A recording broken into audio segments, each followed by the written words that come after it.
Kontakt z tajemnicą rzeki wywierał na mnie bardzo duży wpływ.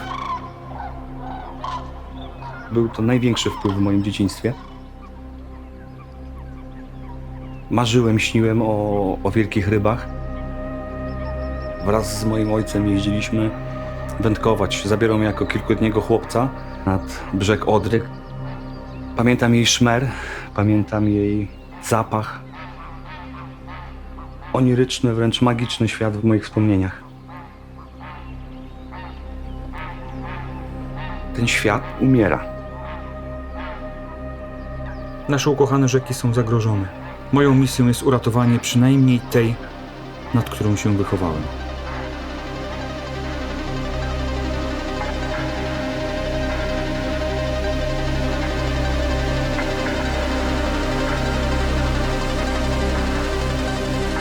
Na kontynencie europejskim nie ma drugiego tak żyznego środowiska, gdzie mogą jednocześnie żywić się tysiące, dziesiątki tysięcy, a nawet setki tysięcy dużych stworzeń, jakim są ptaki podczas swojej migracji.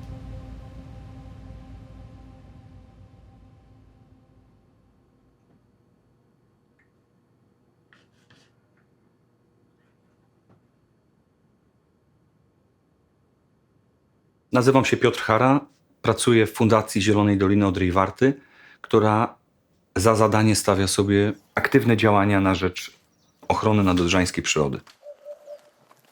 Fotografuję ponad 20 lat. Fotografia stała się zalążkiem, fundamentem w zasadzie wszystkich działań, które dzisiaj służą przyrodzie.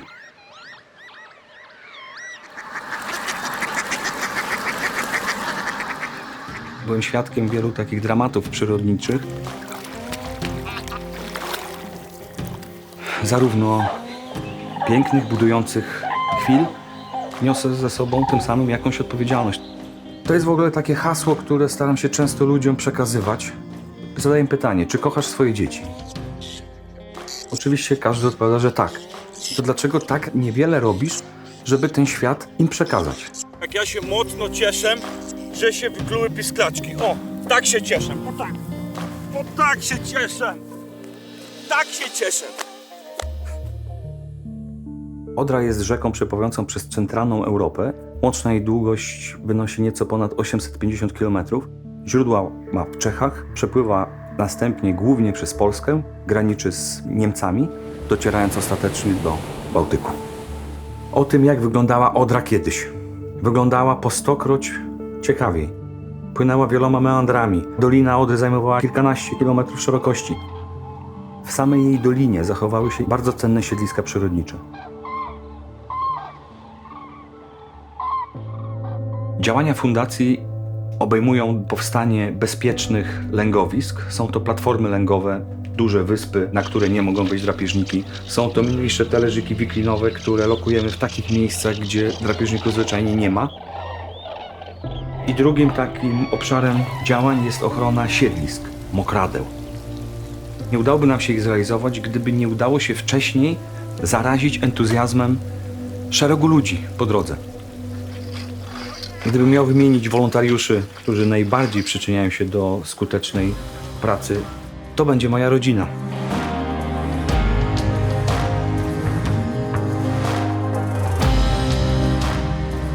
To była miłość od pierwszego wejrzenia. To, co mnie w nim zafascynowało, to czego teraz niestety już nie ma, więc burza włosów, kręconych włosów. Miłość do wszystkiego, do ludzi, do zwierząt, do przyrody. Żyliśmy w tej przyrodzie nie tylko zawodowo, ale też prywatnie. I automatycznie z tej przyrody korzystały też nasze dzieci. Jakoś 4 lata temu, gdy pojechałam do szkoły, do Gorzowa, byłam w szoku, że w mieście nie śpiewają ptaki, nie słychać ich głosów. Mało osób, mam wrażenie, jest w tej przyrodzie. Zostaliśmy sztucznie wyrwani przez cywilizację i społeczeństwo. Natura sobie poradzi bez człowieka. Człowiek bez natury zginie w kilka tygodni. Dokładnie.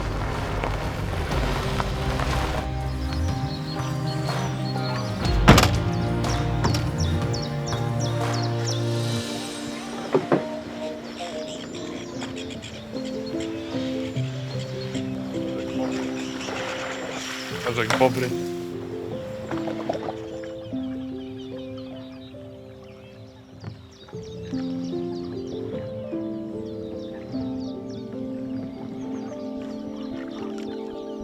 Kiedy zabrałem wędkę na aparat, szukałem pięknych scenerii, które z dzieciństwa utkwiły się we mnie i to w zasadzie one były tym obrazem wytęsknionego świata.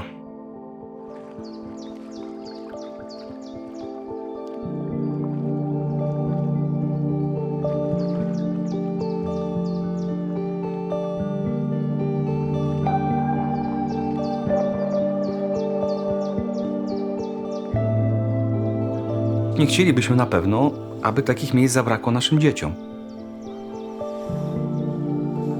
Jednym z takich kluczowych doświadczeń, które określiłbym jako istota fotografii, jest rozpuszczanie się w świecie. Czyli przestaje funkcjonować jako człowiek, jako Piotr Hara, a staje się nawet nie roślinką czy kamykiem, tylko bardziej czuję się atomem. Nie czuję się wcale, po prostu jestem częścią tego, co widzę i w zasadzie tylko technicznym ruchem staje się naciskanie spustu migawki. Oczywiście szukam tych zależności, w których rozpłynąć się najpiękniej.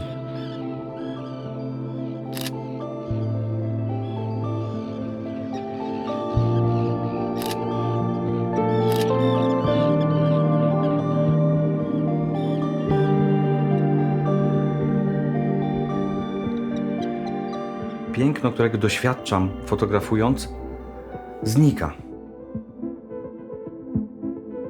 Ptaki są takim znanym wskaźnikiem, bioindykatorem.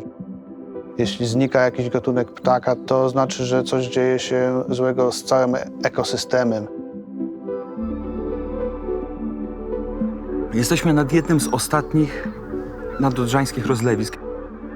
To siedlisko tętni życiem. Jeżeli się tego pozbawimy zwyczajnie, czeka nas smutny los jako gatunek. Rzeki i mokradła jest to miejsce szczególnie dużej bioróżnorodności.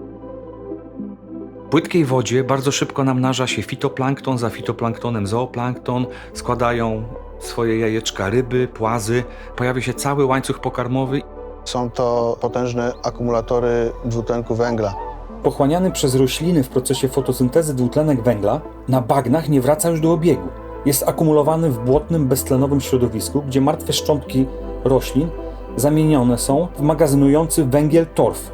Mokradła więc to naturalny, żywy akumulator dwutlenku węgla, gazu, który zagraża funkcjonowaniu klimatu naszej planety. Mało kto sobie zdaje sprawę, do jakiej skali przekształceń doszło w przeszłości. Otóż rzeki z wielokorytowych, dzikich meandrów zostały zamienione, wprowadzone w jednorodne kanały, co bardzo ułatwia żeglugę. Ale niestety niesie ze sobą bardzo wiele przyrodniczych negatywnych konsekwencji. To ma negatywny wpływ nie tylko na przyrodę, ale również na ludzi. Zdrowa rzeka powinna mieć w Dolinie Mokradła miejsce, gdzie w razie powodzi się rozlewa. Niestety w świadomości ludzi na przestrzeni dziejów mokradła stały gdzieś tam z boku. Było tam siedlisko węży, których nie mogło być tak dużo, i wiedźm, których nie było wcale. Z czasem, w miarę rozwoju, stały się też miejscem, które było wykorzystywane, przekształcane do celów rolniczych. Mokradła przez stulecia były osuszane przez człowieka i doszło już do nieodwracalnej degradacji, ale problematyczne stały się ostatnie 2 dekady.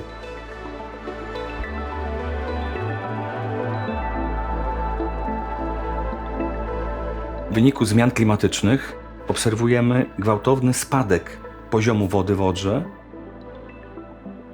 i z tą katastrofą niestety przychodzi nam się teraz mierzyć. Ostatni raport ONZ wskazuje na to, że 80% mokradeł na całym świecie zostało przekształconych i zniknęło.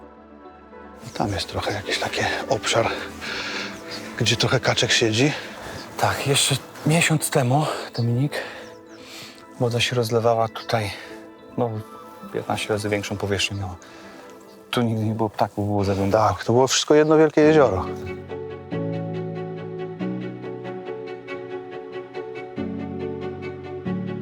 Pierwszym działaniem, które prowadziła fundacja, to było stworzenie pierwszej wyspy życia dla ptaków, dla rybitw.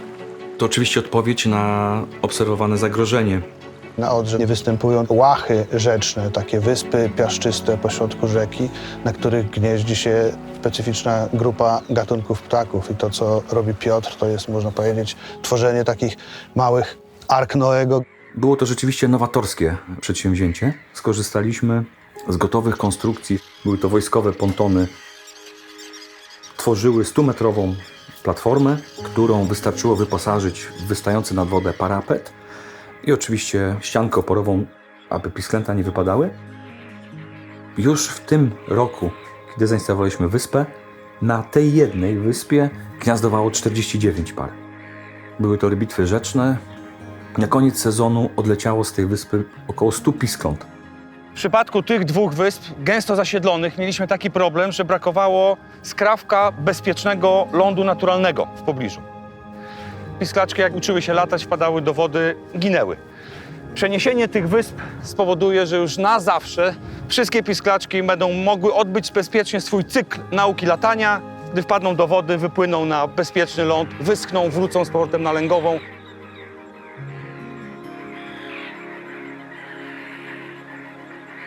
Dla mnie każdy pisklaczek jest jak moje dziecko. Ja się cieszę, że on jest, że on rośnie, że on później odfruwa, więc cały ten cykl jest zakończony.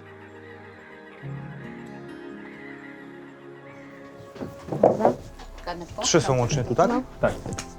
Cała moja rodzina w pewnym sensie żyje już przyrodą. To nas łączy.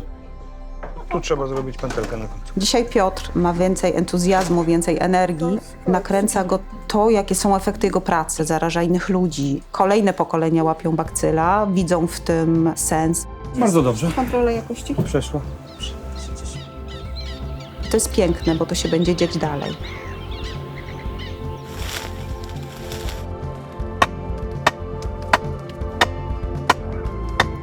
Z 5 takich rozlewisk wielkopowierzchniowych dzisiaj zostało jedno. Używamy buldożerów, ciężkich maszyn, aby odtworzyć tereny podmokłe, odwracając proces wieloletniego odwadniania i osuszania. Wtedy choć na małej części dawnych mokradeł przywrócimy im ich utraconą świetność.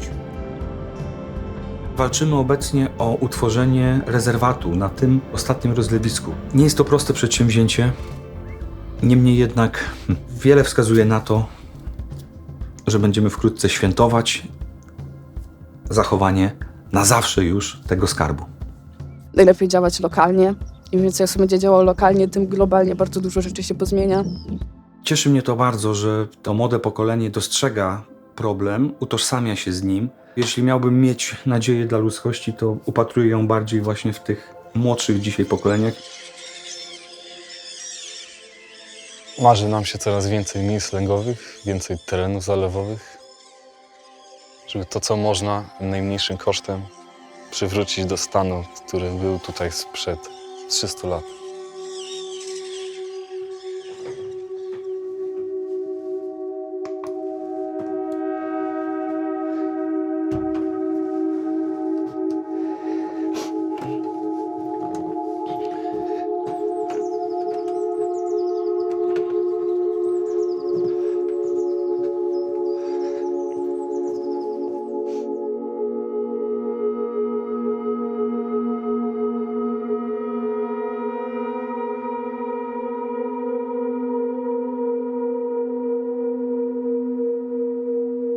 Mam nadzieję, zamykając oczy, że mokradeł jest więcej, że przeżywają tam pisklęta, że wróciły gatunki, które znam z literatury, jak kulik wielki, rycyk, bataliony. Cała paleta gatunków, które tworzą definicję piękna świata.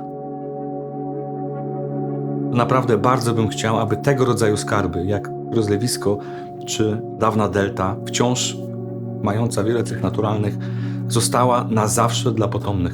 No i oczywiście dla przyrody.